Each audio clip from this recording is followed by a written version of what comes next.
Top of the morning, afternoon, and the evening. It's the Wayne World Podcast. You know what it is. We gonna get that raw. We gonna get that real, that uncut. For so. You know it's your boy AntMoe. For so. You know it's your boy AntMoe. Boy, don't act like you don't know we love God. For so. Jip. For so. Alright, man, let's get into it. You know what I'm talking about? Top of the morning, the afternoon, and the evening to you, whomever you may be, wherever you may be watching, looking, or listening. It's your boy AntMoe, trapping out of bando. Whoa, let me eat with your big baby. And welcome to Wayne's World. My minute now, young Tumbat. Man, we back for another week, man. We back for the 9th episode from season 3 of the Wayne's World Podcast. You know what I'm talking about? And I want to welcome everybody, but specifically for the Wayniacs. I love you from the bottom of my corazón. You know what I'm talking about? And for the first time in casual listener, you come on back round now, you hear? You show them boys how you do it up in Harlem there, boy. You know what I'm talking about? And so listen, man, you may be wondering, what is the Wayne's World Podcast about? I'm glad you asked. I'm going to tell you it's a variety podcast for the millennial and Generation X listener primarily. You know what I'm talking about? And here we talk about life and life experiences from a Christocentric standpoint. You know what I'm talking about? So the thing is, man, we got a lot of people who say, man, I'm real. Everybody want to be real. Ain't no time for the fakers. And then we got people on the opposite end who say, man, I'm just a Christian, bro. I love God, and all those things are great. But what's happening is people want to be so extreme that there's no real Christians. And I think that it's important as a millennial to be able to talk from a standpoint of being a real person who experiences life, but a person who very much is a believer who loves God, who wants to please him. And I think it's not about a middle ground, so to speak, or a gray area rather, because I think there is a middle ground where we're real, but we also let people know that it's not sunshine and daffodils. You know what I'm saying?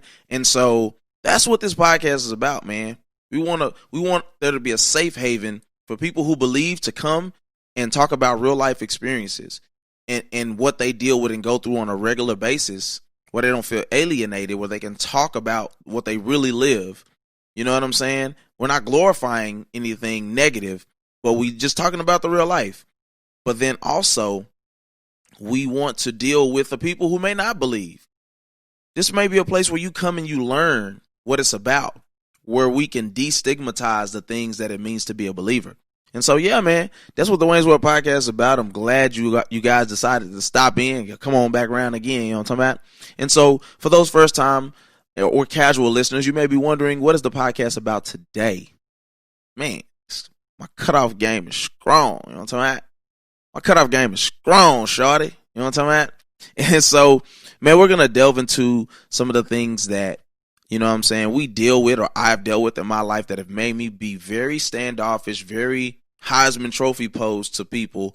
And, you know, some of the realities of it, you know, some of my justifications or excuses, but then, you know, some hope at the end of it. You know what I'm saying? So before we get into that, and even before we move on and get into some randomness, because that's the next topic, this is a variety podcast, so we talk about a lot of different things. I want to address my listeners, my Wayniacs, my people who rock and roll with your boy every week, because I've been getting some different feedback from people. I've been getting some people who've been like, "Hey, yo, Ant, listen, man, I like it. I like what you're doing, but you need to do this," or "I think it'd be dope if you do that." And I love hearing from my people. Y'all don't get on the Anchor app as nearly as much as you should, but and send me a voice memo or email me or anything like that. But y'all do talk to me. And so this is the thing that I want people to understand. I am currently a one-man show in every sense of the word. I record and video by myself. It is owned and operated by moi, by your boy. I have no help. And that's not to complain, but I'm just trying to make a point here. I don't want or need a co-host, but I'm not opposed to it. Okay? I'm not interested in debating or arguing every topic with somebody. And I think sometimes that's the misconception, is that I want this to be like First Take or Undisputed or something. And I'm like, no, I don't actually. I think that I hone a keen ability to be very objective about the things that we talk about, or that I bring to you guys, or that you bring to me. And I think that's what differentiates me as well. Not only that I'm a Christian and that I'm a real man and I expose you to my flaws, but I'm also very objective about it. I'm not so staunch about anything except my faith. That's the one thing I'm like, you can't sway me from that. And so I love debating. I like having well thought out conversations and points about things, but that's it. Also, this is my show, man. Like, I put the groundwork in, and I'm not interested in like a name change or dealing with the ego of a co-host. You know what I'm saying? Like, people have their own ideas when they come in, and a lot of the times they're not even really bringing much to the table. So I don't want to bring somebody in and have to worry about pushing and pulling with them on who gonna lead and, you know, whose is this and what we gonna do, how we gonna split. Like, I am interested in bringing somebody in who wants to be a part of something great. Not somebody who want to be the Skip to Mish being Shannon. That's not my thing. And so if I can't get that, once again, I don't even want to do that. I have ideas that I want to do for interview series and to bring different guests on and to plug in. Since I do have another mic, this is a new mic, the Procaster, and I still have my pod mic. Me and Danny finna go full force with the adventures of AntMoe and Dan Frank. So that's what's on the agenda for now. But I definitely have a plan. Don't get me wrong. And so if I can't get somebody to do that, I'd rather struggle by myself. You know what I'm saying? I'd rather just keep doing it dolo. But then there's some people who might say, AntMoe, I love what you do, bro. You are a one-man show. Shout out to David, because he definitely told me this. And I've heard a couple people say that. Hey, man, you a one-man show, bro. You don't need a co-host. You do you. But it would be great to have some guests sometimes. You know what I'm saying? Just to bounce something off of. I'm rocking with that, and I hear you. But let me explain something. This costs money. To edit the videos is a headache for me right now. I need somebody to edit the videos. But it got to be done in a timely fashion. I'm essentially, to do that, I'm going to have to spend some bread. You know what I'm saying? And it costs money to get new mics. I had to pay money to get this mic. Now, the Rodecaster will be paid off next month. This will be paid off next month. You know what I'm saying? My laptop will be paid off by the end of December, if I'm not mistaken. All I'm saying is I put money in to get these things. Nobody's contributing to the Patreon, and I'm not knocking. Please don't this is not a rant. This isn't a complaint. I'm just stating the facts. Nobody has contributed to the Patreon. Nobody has gave me any money towards anything.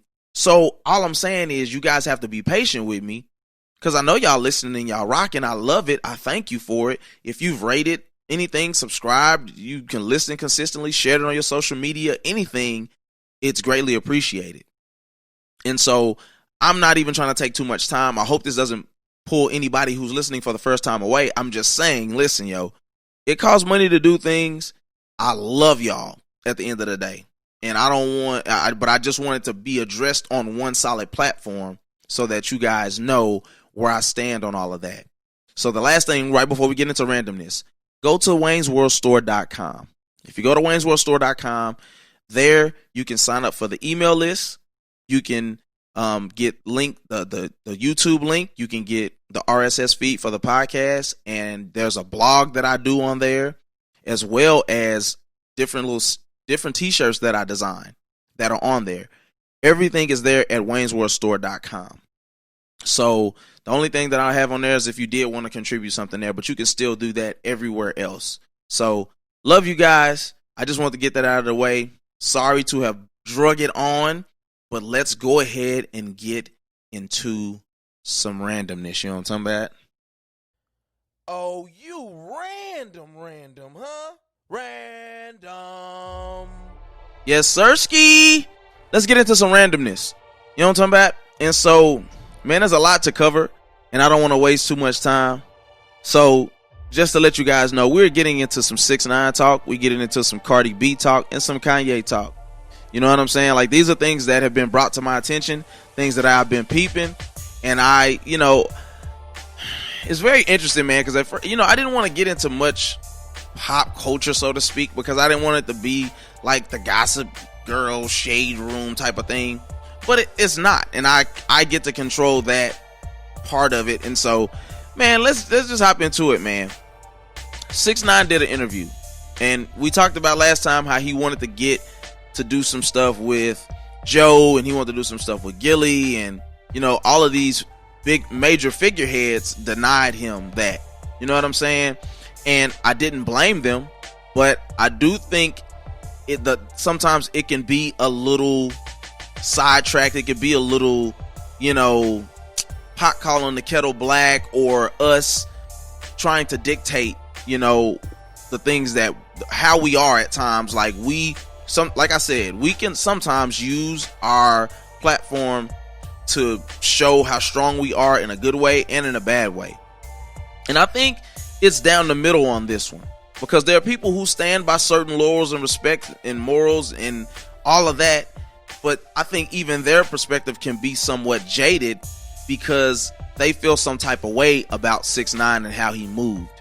But I gotta tell you the truth, I looked at the interview and he's a very likable dude. I'm talking about, let's take out of the equation that we know all of the facts about what he did. Forget what the other people did to him. Let's take out of the equation the fact that this guy was loyal to something that wasn't loyal to him, and you just watch it. You don't care. It doesn't matter if you know the names even. This dude is likable.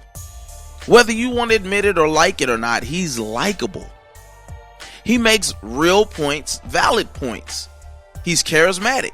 But the reality is, we as a culture choose to ignore him, or the facts of he may actually not be a bad guy, because in our culture we pick and choose what we want to tolerate from people.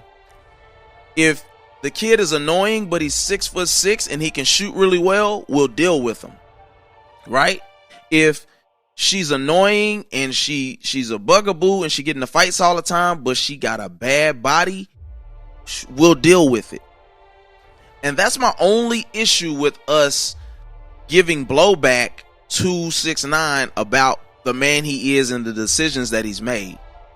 It's quite interesting to me that he actually stands by the decisions that he made, because he's like, everybody wants you to be loyal, but what do you do when they're not loyal back? When they're trying to harm you, when they are doing bad things to people, when you are my right-hand man, how am I supposed to handle that? That's the dilemma that he stood in.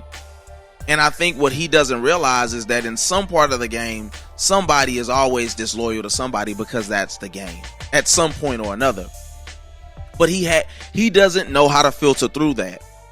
So I think at the end of the day, man, he knows how to control his narrative as well.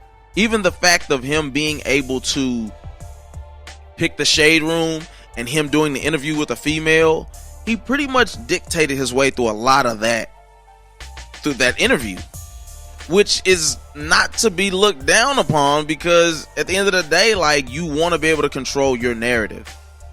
You know what I'm saying? Like, he even started bringing her into Nicki talk and who smashed who in the industry and all of those things that I think if it was with a Joe or a Gilly or some of the other major figureheads, he wouldn't have been able to dictate like that, or even maybe a Charlemagne possibly. And I'm not saying that because I don't really care for him like that, but I mean, I think he would feed into that because he still he knows that would get some type of traction, you know. But even the Shade Room, it was the girl who actually runs the Shade Room. It's a news platform, but it's based off of a lot of gossip and hearsay and drama. And so I think that he did a good job of even picking her to be the person that he wanted to get his side of the story off on. Now, although I don't fully agree with what he did, it is what it is.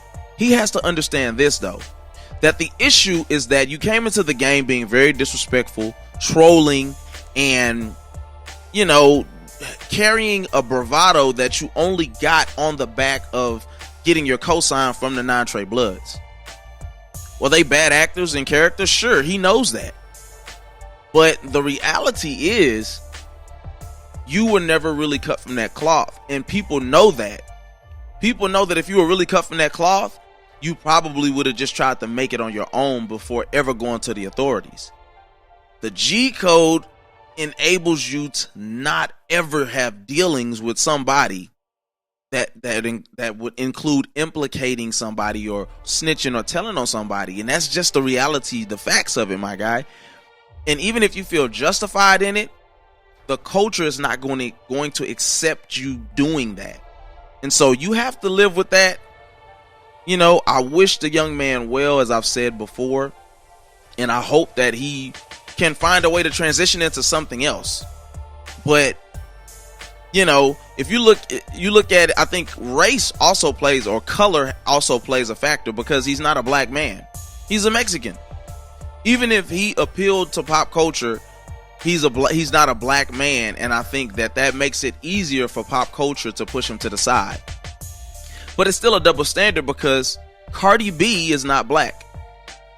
She's of Latin descent or whatever, but she is very loved and accepted by black culture. And the thing is, she's an underdog story, right? So she's able to say, hey, I came from this and I am on this stage now. So she can be applauded for being a stripper and making it to this platform. She's going to get all the women behind her for that alone. And it doesn't hurt the fact that her husband was a habitual cheater. That just gives her more of a pat on the back, like, oh, poor you type situation. Which transitions me away from 6ix9ine into Cardi B. The WAP fallout, so to speak. Let me say this. People are super childish. And one of the biggest things we love to do is kick people when they're down. Offset never said anything about her not having the ability to cook or clean being the reason why he did what he did. This is the reality. Niggas cheat. You could be the best woman or the best man, and a woman or a man will still cheat on you. We just have bad tendencies. So to say that, oh, she makes a song and say, I don't cook, I don't clean, but I do X, Y, and Z, and to say that, oh, now look at you. It's just us wanting to spit in her face for not being successful at something.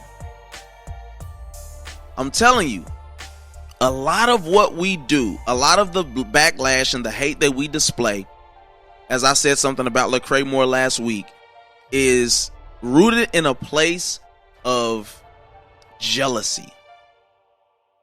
Because you don't get a platform to sit on and say the things that you say, you think that it's justified now to point the finger at her and laugh in her face and say, ah, look at you. Oh, I thought you was this and that. It is what it is, man. She's still rich. I guarantee you she's probably still happy. And the thing is anybody not going to look at the fact that Offset was cheating? Is it justified?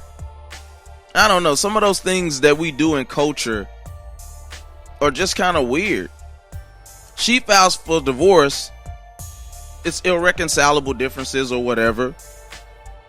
Some of the narratives were that Offset said that WAP was too much. He wanted her to tone it down. And I'm like, my guy, she was a stripper. And then she was a reality star. And then she became the most famous female rapper in a very, very, very long time. Your whole argument is capped if that's the real story. The reality is, it doesn't matter if you're a superstar or not. You're going to have issues in a marriage. You're going to have issues in a relationship. And then when you guys are busy and you successful and she's equally successful and y'all both getting money, y'all got to really know who y'all are and what y'all's relationship is built upon. Because if you don't, it's not going to work. This happens every day with people who don't got a dime to their name. So what do you think is going to happen when it's with rich young people who've never been in this position, who probably don't have guidance or somebody to teach them how to do what they are supposed to do to keep a marriage right? It just doesn't make sense.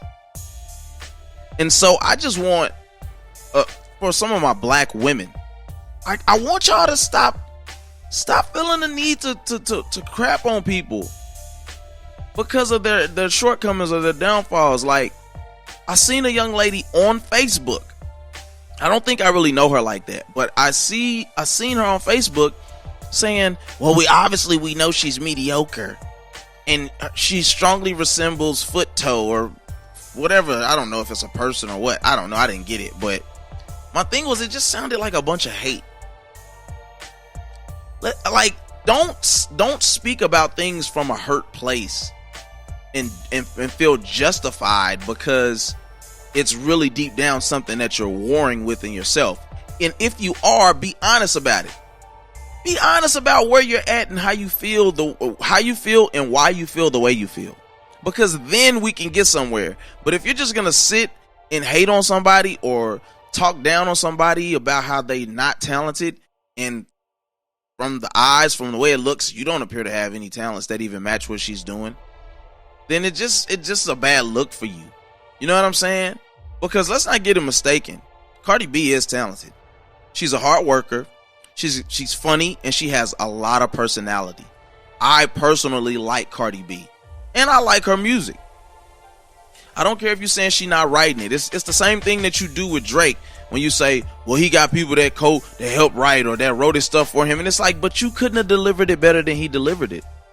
You don't have the star power that he has. You don't have the charisma that he has. You don't have the it factor. So it just sounds like you mad.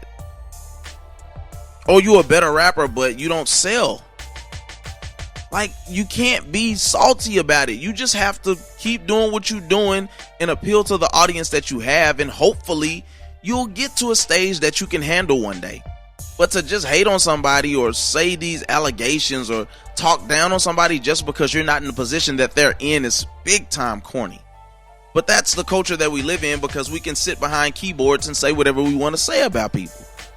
And to me, that's the biggest dud about the whole situation, is that people can't live their lives and experience shortcomings and hardships without everybody attacking them just because they can. So I don't know, man. Everything is about shock value, which brings me to Kanye. Now, Kanye was brought to my attention. I don't really care about what Kanye got going on, and that's the honest truth. But old buddy hit me in my inbox. Shout out to that boy Flo. You know what I'm saying? And he said, you gotta talk about Kanye. You gotta talk about Kanye. And mind you, I have no idea what's going on with Kanye. I'm on Twitter. I'm out there a little, you know what I'm saying, a little bit. But I don't know what Kanye got going on. And then he was peeing on Grammys and complaining and talking about how he needs his masters and, F this person and F that person and I'm the new Moses and, just a bunch of stuff that's still whack to me. And the first thing that I said to Flo was that Kanye is a goofy nigga. He literally said, you got to talk about Kanye. This is what Kanye said. I said, Kanye is a goofy nigga. And he said, whoa. He's the most influential music person of the 21st century, and he's worth $3 billion. But this is also the same nigga that sat in front of Sway and said, I ran out of money, Sway. I was over in Paris. We was really niggas in Paris. And they didn't accept me. They didn't let me in. Because you can't bombard into Paris, nigga, and think you're going to get into this society of fashion like that. It don't work like that. You got to put your work in. But now, since you got worth $3 billion, you the second richest black person. Like, what is the need to brag about that, Moses? That's the disconnect for me. He needs to understand that accolades don't make white people forget you black.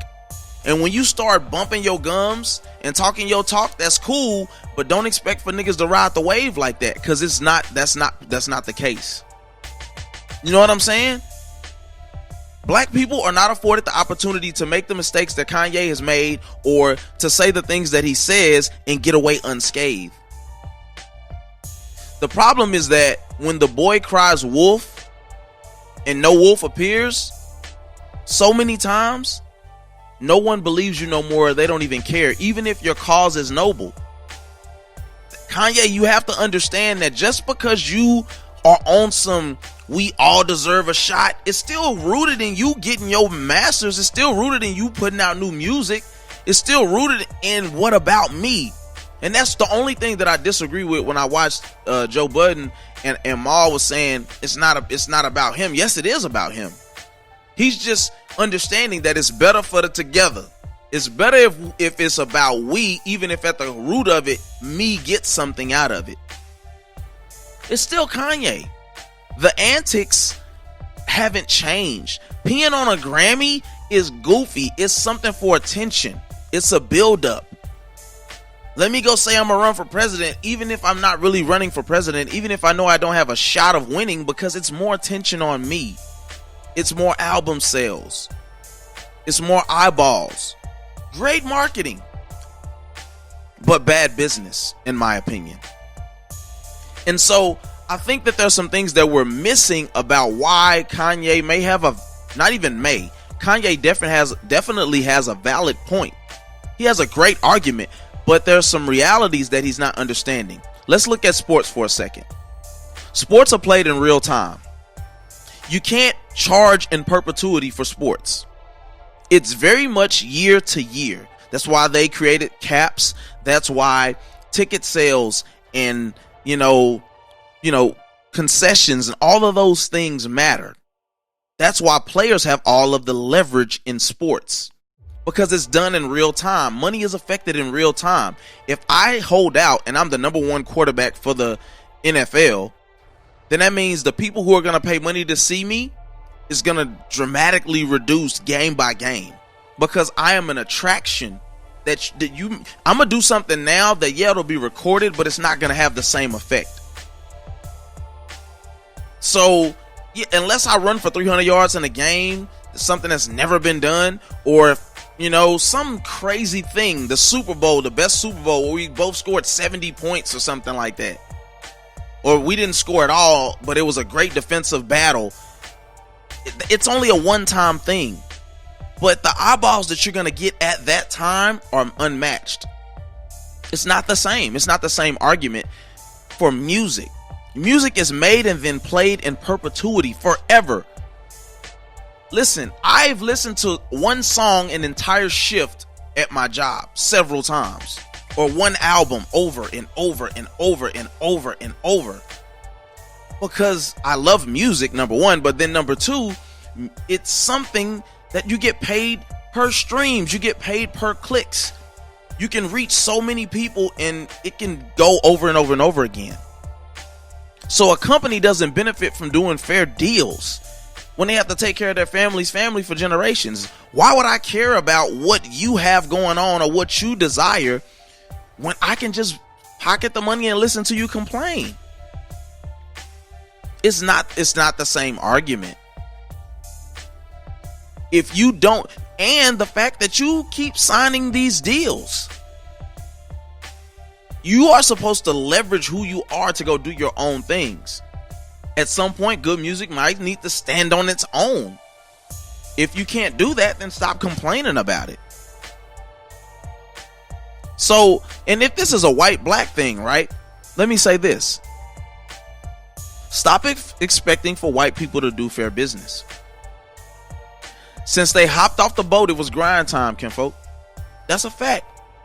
It was get down or lay down. So why do you expect for the money to transition to Puma and Adidas and all of these companies who they say have Nazi ties? I have no idea. But I'm saying, if that's the case, why are you expecting for them to make you a fair partner? It doesn't make sense. So we have to understand that the rich are going to get and stay rich by being shrewd operators. That's just a fact. So take that into consideration, and hopefully, you learn to do something better. Folks have to understand that value is not equal in life. It just doesn't work that way. So listen, man, that's all I got to say about that. We're going to take us a little small break, pay some bills, and when we come back, we're going to get into you going to get these sports. You know what I'm talking about? Yes, sir. Oh, yeah. Huh. And we back in here. Yeah. Hey, this ain't no intro. This that entree. Did that intro with Kanye and sound like Andre. Trying to turn my baby mama to my fiance. Hey, nice as you guys. You know what I'm talking about? Listen, man, welcome back. You know what I'm talking about? We back and we back. Shout out to that boy Chance. You know what I'm talking about? And you're going to get these sports, bruh. So I told you we were going to get into it last week. I gave you a little prelude. Who's had the better career? James Harden or Dame Dollar? Upon looking at it initially, I wasn't sure if it was even close.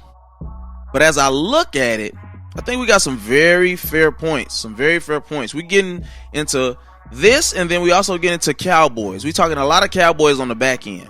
So, listen. Dame Dollar went to Weber State. Weber, I think it was Weber State. He was drafted 6th overall, was Rookie of the Year, and he also got the chance to play alongside LaMarcus Aldridge, who was, if not in his prime, nearing the prime of his career.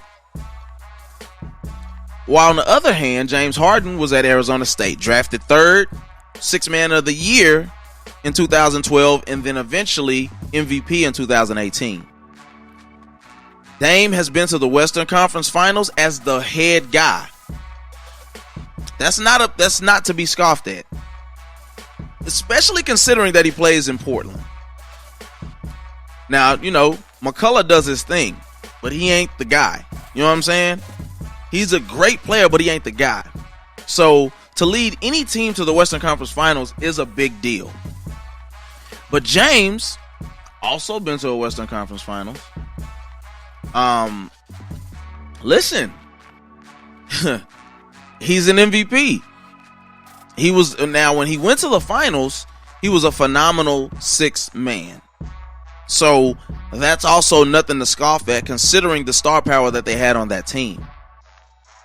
But, Dame Dollar, he's been injured a lot in his career. It's taken away from the possibilities of what he could be. You know what I'm saying? And then James, his body is broken down on him when he's made deep playoff runs. Extreme fatigue, having no legs, have plagued him the deeper he's went into the playoffs. This is the best opportunity that he's had, having those couple of months off because of the coronavirus. But other than that, my guy gets on the biggest stages, and when he's got on the biggest stages, he's had some of his worst performances. Even going back to 6th Man of the Year, making the finals, they all spit the bit going against. First they lost before they made that run. They lost to the Mavericks on their way to being champions. You know what I'm talking about? But then they themselves made it against the Miami Heat and got throttled. So they were young, but still they ran into their own fair share of issues. And so I don't know, man. I think it's a very good argument. I ain't gonna say I don't know. I'm tired of saying that. But yeah, man, James being on some of the biggest stages have had some of his worst shooting performances ever. Now, Dame had a tough road. You know what I'm saying? Like, to get the notoriety that he's got, being in the West and being in Portland is that's a big deal. That's not that, like I said, that's nothing to scoff at. And James has been the guy. He's been the guy for a while now.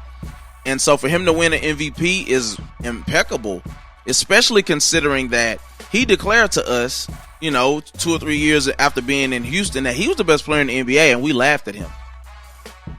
And he's executed, even though I still don't think he's the best player in the NBA or nothing like that, but he's made a great argument for himself. And it doesn't hurt that he's in a system and in a league today that caters to his game perfectly. Like, literally, the modern NBA caters to James Harden's game. He's a very innovative offensive player as well. He knows how to adapt. The way that he, the sidestep and the step back and all of those things, like the way he dribbles, even the two-step to the basket, all those things have elevated his game. And he's savvy. He knows how to get to the free throw line. You take away 15 points from the free throw line, and his stat sheet look a whole lot different if he ain't on. But he's out there still dropping 50 and 60. So I'm saying he's more of a modern NBA player, where Dame Dollar is just a great player. He could play in any era, being that tough. But let's just keep it a buck. Both of them have had underwhelming careers thus far, considering how great they could be if it wasn't for injuries or poor performances when it mattered the most. You know, at the end of the day, I don't believe that either of them will win a championship if they don't change over their rosters completely, including coaching, or if they don't switch to other organizations. That's just me. I think Dame is hurt too often to be able to put himself in a position to win a championship unless he gets tons of help, which would still mean turning over a roster or switching teams. And James is the guy, but some would argue the way for him to be able to save himself is to incorporate other people. This is the season where he stepped up and he averaged like 10 assists, 11 assists, on top of still dropping 30. So it's impressive, but I just think that you got to learn how to play defense. You got to have a coach that knows how to scheme his way out of a box. Because when you get on the stage against the best players in the world, listen, fam, you got to be able to have something else than you can just shoot a whole bunch of threes. The system doesn't lend to him being successful in that manner. So, I don't know, man. Like, you decide for yourself. Y'all let me know what y'all think. If y'all think James or Dame has had the best career.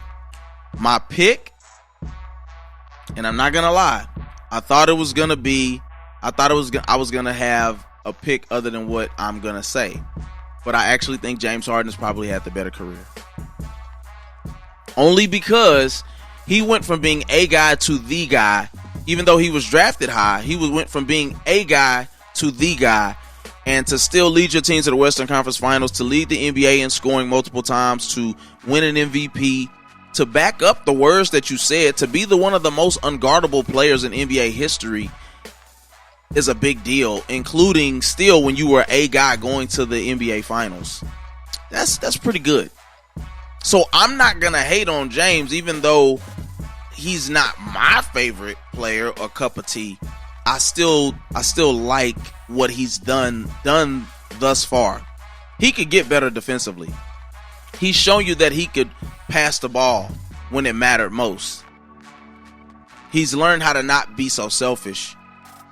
He's actually a great team player, and his team loves him. So Dame is more my cup of tea, but I don't think he's had a better career than James Harden to this point. In other news, we got Cowboys. Now, before I tell you what I gotta tell you, because y'all know I'm gonna give it to you real, I'm gonna give it to you raw, I'm gonna give it to you uncut, kinfolk.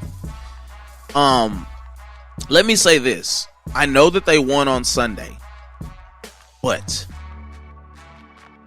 okay, I know that they won on Sunday, but the Cowboys continue to embarrass their fan base and themselves, for that matter. You are embarrassing us. Because nobody takes the Cowboys serious anymore, except Cowboys fans. And it's even beginning to be hard for me to take us serious. Listen, the defensive line got pushed around all game by the Los Angeles Rams. The offensive line got pushed around all game by the Los Angeles Rams. When you get dominated in the trenches like that, the score does not tell you the whole story.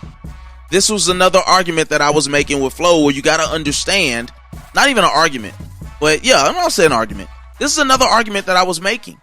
Points don't tell the whole game. When your team gets smacked in the mouth on offense and defense, so what, you only lost by 3 points? That could just mean that team has a lot more shortcomings than what we know. But there's no way that we can get dominated like that on the line every week and expect to win. By the way, what do you think was happening in week 2 when we were getting blown out by the Falcons? Dak had no time to throw the ball. Although Zeke has been running great, Zeke is looking like vintage Zeke. People keep forgetting that when Zeke came into the league, he was running a 4-4. That Zeke was taking screens 70 yards to the house. That he wasn't just trucking people. I'm tired of hearing people say that Zeke is just a power back. No, he's not. Do you watch football? Did you see him at Ohio State? There's no way that you run for 200, 230, 250, 3 games in a row in a playoff system if you're just a power back. This ain't Wisconsin, bruh. Zeke is that guy, and I expect for him to play like that. I expect for him to hit a juke on somebody for once, run off on somebody for once, truck somebody, be shifty. Take a screen 15 to 20 yards. Like, this is what Zeke did his rookie year, his second year in the league. It's been the third and fourth year that's in question. But I go back. I digress. Dak has, listen, I don't care. I don't care if y'all think this is shock jock stuff. I'm just telling y'all, Dak has looked pedestrian. He does not look like he's worth $40 million. Y'all look at when we down 30 points. It wasn't really 30, it was 20, 21 points. I get it. But y'all wait till we down 40 points and then Dak has to throw the ball around the yard. Was the line better then when we were down 30 than before? That's the type of stuff that y'all got to help me understand. Yeah, there was some injuries that happened to some guys, but we steady getting injured as well. We got to stop making excuses. If Dak wants 40 million, 50 million, he got to play like it. Because Aaron Rodgers played for years with no line, and he learned to throw the ball away. He learned to scramble when he needed to. Dak is not a rookie no more. He is a veteran. And the story of the Cowboys' career with Dak at quarterback is getting down in big games and then storming back late and us not winning. You can't say he's won because we ain't got no championships. We ain't been to no NFC championships. We ain't been to no Super Bowls. Going 13-3 multiple times and still not winning a playoff game. Fam, stop being so humorous that you can't be objective about this. Dak has not looked that great consistently. He can't just do it when we're down. How about you start the game off? Can we start the game off and go up 14 points or something? Can we force somebody to come back on us that's an actually good team? Because when we're doing bad, it's the line. It's Zeke ain't playing well. It's Amari Cooper ain't catching the ball. It's the defense is trash. But it seems to all come together all of a sudden when we storm back late, when we getting these trash points and trash yards. Y'all gotta look beyond just being homers, yo. I've been a Cowboy fan since I could walk, and I'm just tired of seeing mediocrity, okay? We have to do something to do better. The play calling looked like Jason Garrett emailed it over before the game. Mike McCarthy in 1.5 games looked like the guy that Aaron Rodgers said he can't play with anymore. He's not innovative. I'm not mad at us going for it on 4th and 3 or 4th and 5 or none of that stuff. But can we not do a fake punt right up the middle of the defense? The punter doesn't throw the ball all the time, but geez Louise, my guy, we would have converted that one on the comeback route if you just put it up 2 more inches. And I understand us going, like, I can understand us being 3rd and 6 and say we're playing for 2 downs. But can it not be a lead draw? Can we throw the ball on 3rd down? Let's just go ahead and throw it twice, fam. I'm never mad at you taking chances, but it's the execution. Which means that Kellen Moore, you're not off the hook, my guy. You're the only common denominator left. If we got a different coach, same players, same offensive coordinator, what does that sound like? Either we're not really truly talented as they say we are, or you really ain't putting it together. Maybe it wasn't fully Garrett. Now, it was Garrett. Don't get it twisted, because the head coach is supposed to be able to step in and say, hey, stop calling them stupid plays. Run this play. Do that. And he never did it. He sat back and he watched Kellen Moore do it. He sat back and he watched the guy before him do it. Coaches need to get a pair of balls on them and actually say something so that we don't be out here looking stupid. I'm tired of being a Cowboy fan that gets talked about every single day. We're the worst thing about the Cowboys is the fans who are unrealistic, who can't be objective, who can't look and say, okay, we need to do this better or we need to do that better. I refuse to be that guy. If we don't call Earl, this secondary is going to get roasted all season. And that's with Trevon Diggs stepping on the field and being the best corner that we have. I don't care what y'all watching on tape. Awuzie ain't it. Jordan Lewis is good.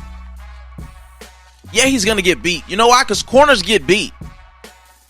but he makes plays on the ball. He's aggressive. He can play in the slot. He can play on the outside. Jordan Lewis is a good corner. Stop hating.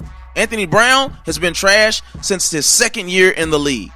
Awuzie has been trash since his second year in the league. Those guys are pretenders. They're not real corners in the NFL.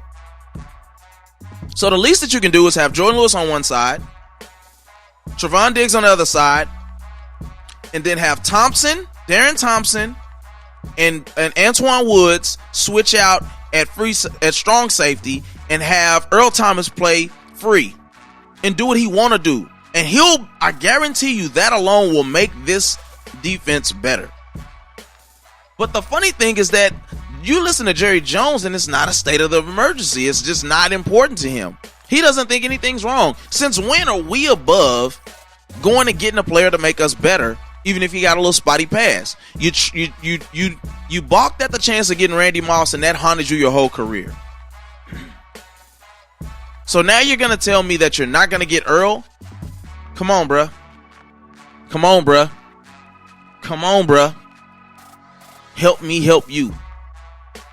Because I can't buy into this anymore if we're not going to do what it takes to be a good team. So, I don't know, man. Look, I didn't went off on that so much. I still got other points. Look, our linebackers are a joke. Joe Thomas was the best linebacker on the field, and he's not bad. I'm trying to understand how, if he plays like that, how is he not playing over Jalen Smith? How is he not playing over Leighton Vander Esch? How are they outplaying him? Because I'm watching them play. This guy is everywhere. He can move laterally. Jalen Smith can't move laterally. The one that had the nerve issues, the leg that had the nerve issues, he cannot plant on it and go in that direction. He can only go straight ahead. If he can't run sideline to sideline, he's no good to us. If a dude has a juke move, he's screwed. It looks like somebody shot him in his leg. We can't buy into that. Leighton Vander Esch has only been healthy 1 year, his rookie year. His second year and this year, he's already missed 17 games total. That is horrendous. Broken collarbone this time. He had a neck fusion last season. And I'm healthy. Bro, you might not need to play football no more. Sean Lee is hurt like he always is. Fam, we need to do a better job of drafting. We need to do a better job. Like there was already talks of them saying that a lot of teams wanted to stay away from Van Der Esch because of neck issues. But we want to throw the dice on him, but we can't go get Earl Thomas? I'm so confused right now. We got to do better than this. That's all I'm trying to say here, Famoski. That's it. We got to do better. Because you can't expect the fans to keep putting their hope in it. These are young fans. That's what I want Jerry to understand. You're not dealing with people that are 40 and above who just loyal to the soil because they're gonna be. These are young fans who have options. They'll go root for teams that win. So, you do with that what you want, Big Jerry. But we can't keep acting like the way that we're handling this is the best interest of the Cowboys and the fandom. The one thing that's the scary thing is that Jerry just doesn't even appear to give a crap.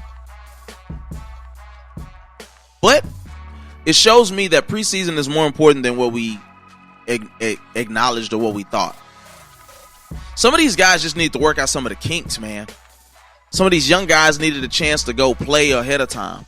You know what I'm saying? Some of the veterans needed a chance to beat up on some guys who didn't look like them before it really counted.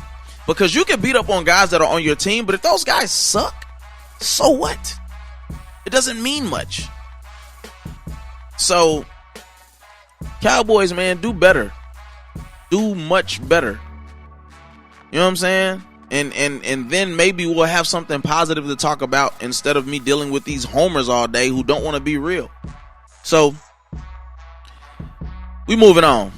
And when we come back, we getting into the meat of this thing. You know what I'm talking about? See you in a little bit. Yeah. Peace. Yeah, yo. You know what I'm talking about? And we back, man.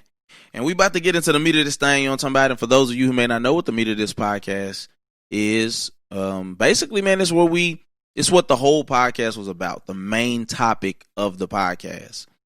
And for those of you who may not have known, the title of it is my cutoff game, Skrong. You know what I'm talking about? And so my question to you, the listener, is who hurt you? Who hurt you? Who did you wrong? Who made you not want to trust people? Who made you not want to deal with individuals? Who made you not want to tell your business? Who made you not want to let people into your space anymore? Because somebody definitely hurt you, because I've been hurt. And it doesn't matter if you're male, it doesn't matter if you're female, who hurt you. My confession is, I be cutting folks off. I be cutting folks off early and often. It ain't nothing to cut that chick out, you know what I'm talking about? But I don't, listen, it ain't even reduced to, it's family, friends, it's been relationships, it's been co-workers, you name it, I've cut them off. Without a second thought, because, man, listen, it's a gift to be able to cut people off. Do you understand there are people who have lost their lives because they don't know how to cut people off? It has been people who their lives have been severely changed because they didn't know how to cut somebody off. So it is a gift that keeps on giving in my experience. I'm not proud of it, but it has been my intention. It has been my intention to cut people off, because if you get under my skin enough, if you affect my energy enough, if you affect my peace enough, you can just go ahead and have me and my mind and my heart all jacked up. And it's not worth it. So I will let you go. Kelly, no, I will unfollow you in a heartbeat. An absolute heartbeat. You will be gone. Like if I see 2 or 3 of your posts and they make me upset to that degree, like I'm talking about you just on some stuff that I'm not on, or you doing some stuff, you're a believer, and it just doesn't even make sense what you're saying. You're more for something else than you are about the gospel, then I will unfollow you. Some of y'all ain't unfollowed yet, but I've been plotting on it for a couple months now. I just haven't done it. I'm just being real. It's social media. Who gives a crap? Like, just unfollow me. Unfollow me. I'll unfollow you. You know, a lot of these people you're not talking to anyway. It's a false sense of connection. So who cares? Like, just unfollow me. You know what I'm saying? So, the saying is that familiarity breeds contempt. And so the more you keep people around, that statement is true when you keep people around who you don't really care for, who you don't really want to deal with. You allow them into your space, you allow them into your intimate, areas. You get them into your business, and they disappoint you, or they don't tell you the truth, or they tell your business, or they show you to be the snake that they are, and you keep allowing them into your space. That familiarity is what breeds the contempt, the jealousy, the hatred, the anger, all of those things that we act like aren't there in certain situations are ever present. And so, listen, I'd rather just cut you off and let you do your thing. And, if it means anything to you, I'll hear from you. There's been people that I haven't talked to and I never heard from, and I still had to go to them because the friendship mattered more to me than it ever mattered to them. I care for them more than they ever cared for me, because if you can stop talking to somebody and they don't even budge, then how important was your relationship in the first place? I have lived much of my life in a broken place due to the hurt that I felt from other people. And that's a fact. Whether we're starting from the very beginning with my parents, whether we're talking about my siblings, whether we're talking about, my other family members, the one who molested me, or the ones who just don't support, don't reach out, they do things and it's with other family members and I don't even get a phone call type of situations. Whether it's people talking about you behind your back at work or different situations where it's like, I don't even need this crap. What's the point of it? But it's reality. It's reality. And so, I got stories. I got examples of what I'm talking about. And from there, we'll delve into what I consider to be ultimately one of the hopes that we have to really deal with situations like this, where you really may just be sensitive or ultra emotional, and cutting people off is something that you do. It may not be a gift for you. It might just be you moving too fast. It might just be you being an emotional wreck at times. So I start with my sister. Y'all have heard me talk about my sister. Anybody who's listened to enough of my podcast, you've listened to me talk about my sister, my blood sister, before. And one of the things that has happened was when I was going through my divorce, or initially I was about to go through a divorce. And because it was the first time that I had initiated this process, but I didn't follow through because I was very fearful, and, I looked down on it myself. So, I just felt some type of way about it, but it was where I was at the time. And I remember coming to my little sister, and she expressed what she thought and felt about the situation. And I listened to her, and then I had a conversation with her, an adult conversation, like, hey, you're my sister. I love you. I trust you. I'm telling you, this is what my thought process is. This is what I'm feeling. And the fallout from it was she literally went to my ex and told her everything that I told her. She also talked about me like a dog behind my back. These are facts, not opinions.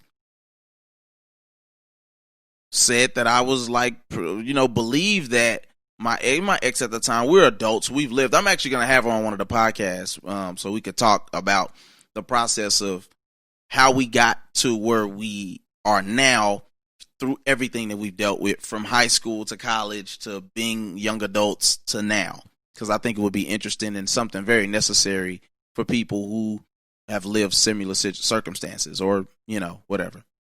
But, it was said that something to the effect of, it was almost like F you, me and my daughter, I'm finna go be with this other girl type of thing. And she believed it, my sister.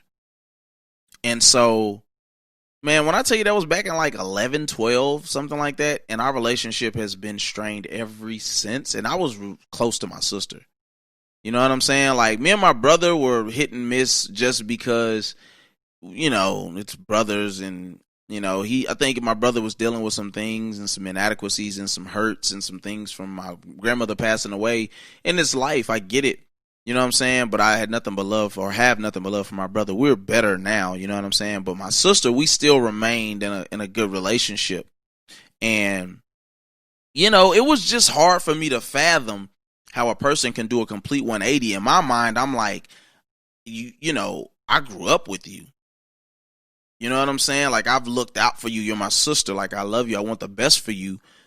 Why? What would compel you to believe such bad things about me, and then to treat me as those lies warranted? Like, didn't make sense to me. And so, I don't want to go too deep into the, the things, the ins and outs, but there are some things that have happened. You know what I'm saying? From me co-signing and, the evictions to, paying, adding to cell phone plans and not paying the bill, and, just borrowing money, never giving it back. Like, you know what I'm saying? Like, just regular stuff that you would do with family, but something that I would never do for nobody I didn't love like that. And so for me to experience the kickback from that, or to, in my mind, to be treated unfairly, it's something that makes it hard for me to look her in the eyes, to even deal with her. I'd rather not deal with you, because I can't trust the fact that you won't hurt me again. A part of loving and forgiving somebody truly is being in a space with them where you can allow them to hurt you again if they so choose, because you are just leaving yourself open and to them in that regard.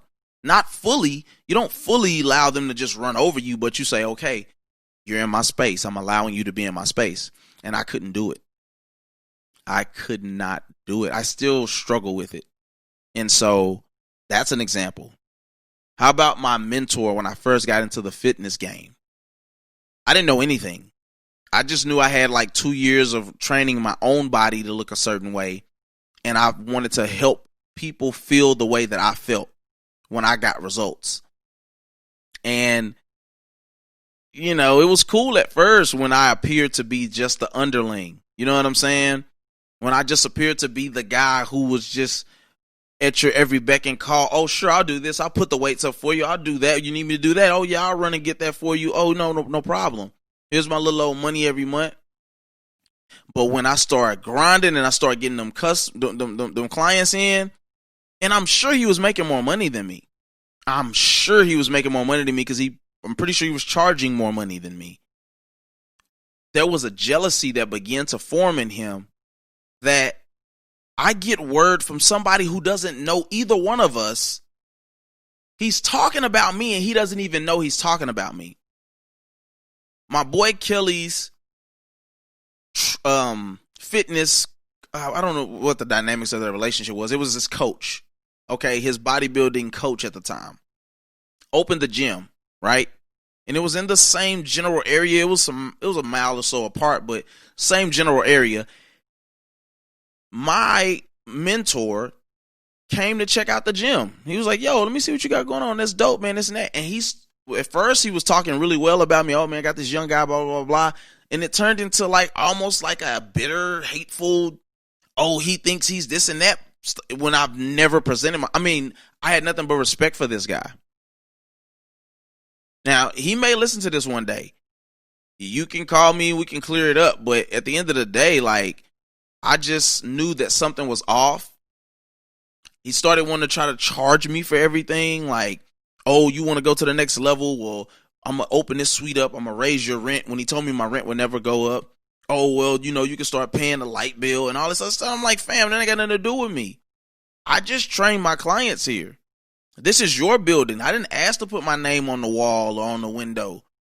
But that's just the type of dynamics that we deal with, or that I dealt with when there was some jealousy. It's like, I wasn't the master. The student had became the master, but the master felt threatened, even though I wasn't even trying to make him feel threatened. And then it became this competition and this negativity where it was time for me to go. Close friends, people who say they support you, but then they don't. They talk about you behind your back. They, don't. Man, listen, I've dealt with all of that. And think he's such and such, or why he gotta be so this and that. And it's like, fam, I've been this way since I met you. And when we were on good terms, fam, your honesty is a gift. Fam, don't ever change. Be who you are. Like, this is dope the way that you are, bro. There's nobody like you, bro. When you start your podcast, bro, I'm loving it. I'm going to support it, dog. I'm going to put money into it. I'm going to do this. I'm going to do that. All of a sudden, when those things start happening, I don't know if it's something where it's like people can't imagine you being in a position above them, even though I'm not making no big money off of this. Every time you hear one of those ads, it accumulates a little bit of money. But it's only like $10 for one and $17.50 for another one, but that's per 1,000 listeners. So it doesn't even accumulate like you think it does. But it's like it's such a like crab in a bucket mentality amongst our own people that it just makes me be like, you know what? I'm going to let you do you, fam. I'm going to chill over here. We Gucci. You know what I'm saying? And last but not least, my ex-wife. And me and her have no beef. I'm only telling you hindsight because Lord knows if it's one person I don't want no problems with, it's my ex-wife. Well, when that dragon come out, Kim Folk, unleash the dragon. I don't really want me to. No, you're right. I want you to stay in that little happy place. You know what I'm saying? But listen, man, that scarred me. Like the experiences that we had, and mind you, I was just as wrong for a lot of the things I said and did. I never put my hands on anything like that, but I'm just saying for the experiences that we had, it scarred me to even with my wife now. I have been very unyielding to really trust people, to really accept love from people because of the experiences that we had.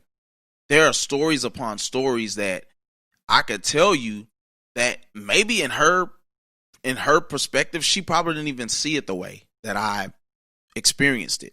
And probably vice versa, some things that I did or didn't do or didn't say that severely altered the trust and love that we could have had for each other in our relationship, albeit from the beginning, neither one of us really wanted to get married to each other, but it seemed like the best thing to do at the time for our child's sake, for our Christian walk, because Lord forbid you have a baby out of wedlock.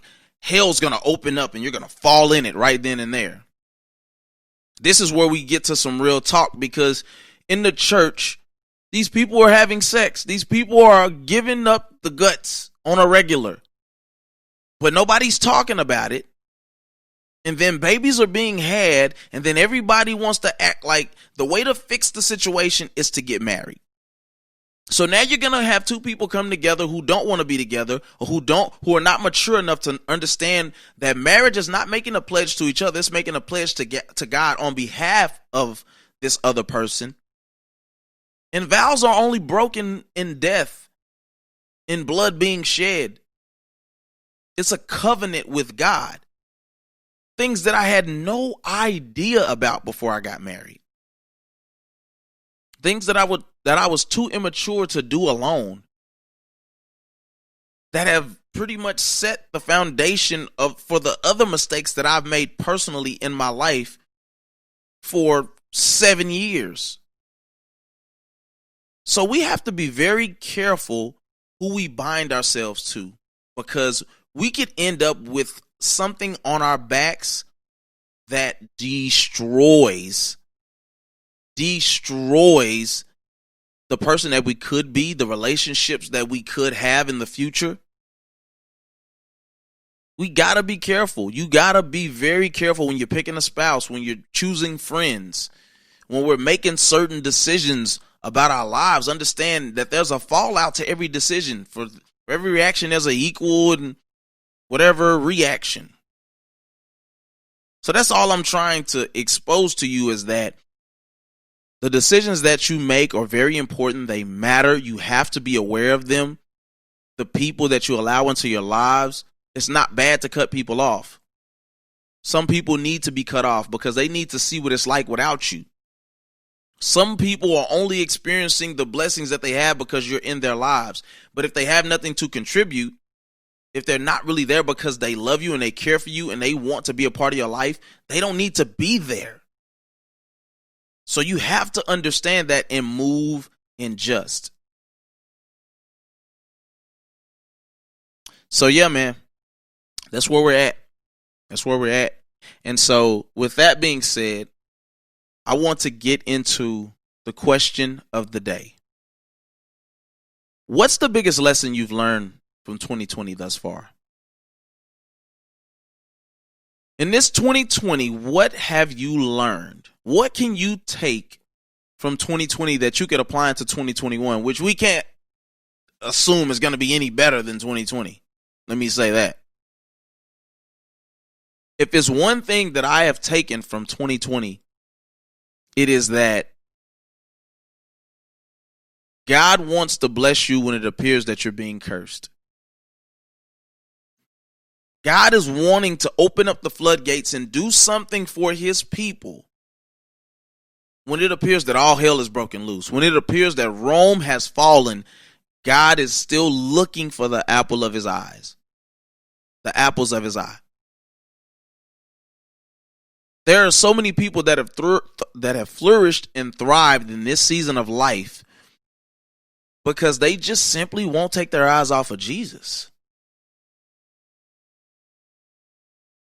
Don't buy into the narrative that the media is going to push to you or some of your favorite pastors, because it's not also sunshine and daffodils all the time either. Sometimes God may have taken a lot of us through this season to break off some of the bull crap that we've been dealing with, some of the connections that we had to certain things. But it has shown me that even in the midst of the hellfire and brimstone that is going on around you, he is wanting to bless your soul. And I'm not talking about just monetary. I'm talking about a peace of mind. I'm talking about a better relationship with your family and your children. A focus on a business that you've been needing to do, but you just couldn't find a way to get away from work. What has 2020 taught you? What do you need to learn, or what have you learned the most about being in this season of life where everything has slowed down? Because it ain't going to be slow for much longer. So yeah, that's what I think. I just believe that God is always and always is in the mindset of blessing his children and loving on us and creating opportunities for us to shine and flourish if we can handle it. So, with that being said, let's close this thing on out, man. Let's get into the momentous moment. You know what I'm talking about? Yes, Sirski. Listen, man. I said it earlier, and I'm going to say it again. We at the end of this thing. Go to the WaynesWorldStore.com. Not the WaynesWorldStore.com, but WaynesWorldStore.com. I do blogs there. I drop merch there. You can get on my email list to be a part of the Wayne's World podcast. I'm talking to the people that rock with your boy. If you've been listening thus far, you found a home. Come home. Caesar is home. You know what I'm saying? What I'm talking about? You have found a place here. You have a place here. If whether you're the non-believer who wants to understand better about this faith walk from a real perspective, or you're a believer who just wants to have a real relatable space to speak the truth that you have dealt with, you have a home here. WaynesWorldStore.com. Go to the very bottom. You put in your email, submit it, and you're a part of my email list.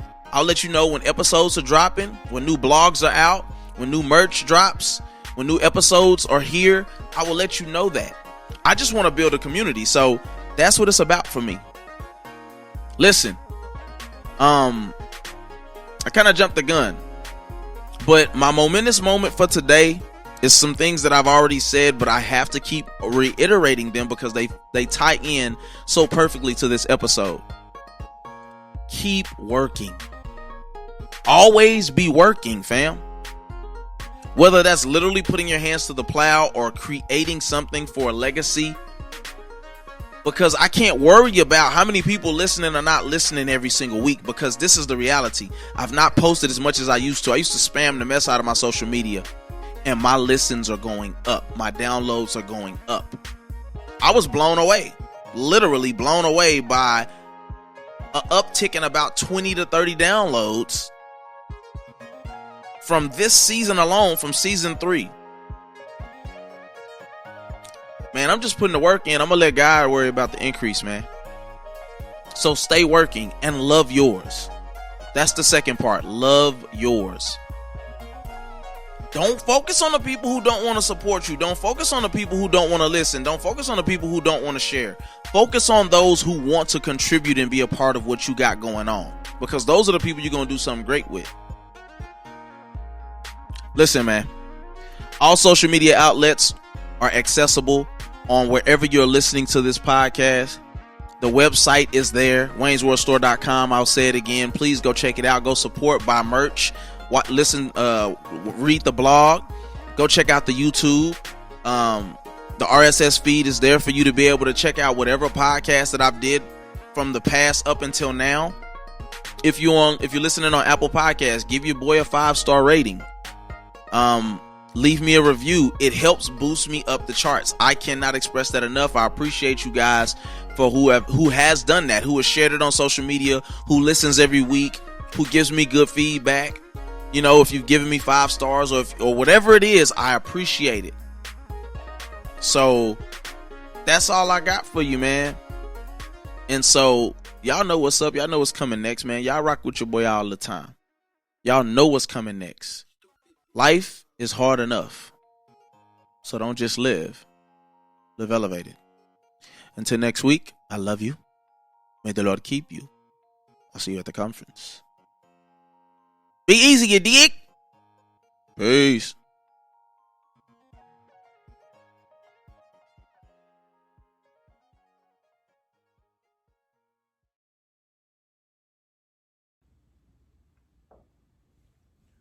but I have hope. And I would be remiss if I were to go through this whole podcast and give you objectivity and give you opinion and give you facts and not give the greatest fact. And the thing that I had to learn, and I had to learn that I have to forgive people. But it doesn't mean because I forgive you that I have to go back to dead situations just because they're familiar to me. It's not about familiarity. It's not about, oh, we used to be so cool. Oh, we used to be so tight. Oh, that was my boy since I was 12. Some situations are meant to stay dead. You just have to learn how to be at peace with them. And so to end this, I want to make reference to a scripture. And that is Matthew 11:28-30, where it says, "Come to me, all you who labor and are heavy laden, and I will give you rest.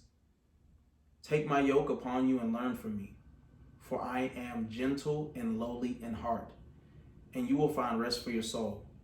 For my yoke is easy and my burden is light." So beyond anything that I could feel or say or believe, I got to refer to the word, and I got to trust that when people wrong me, when I feel bad or I feel dead inside or I feel wore down from the world or how things have happened to me or for me, that I always have a rest and a hope and a strength in Jesus. He's looking to lighten my load or my burden.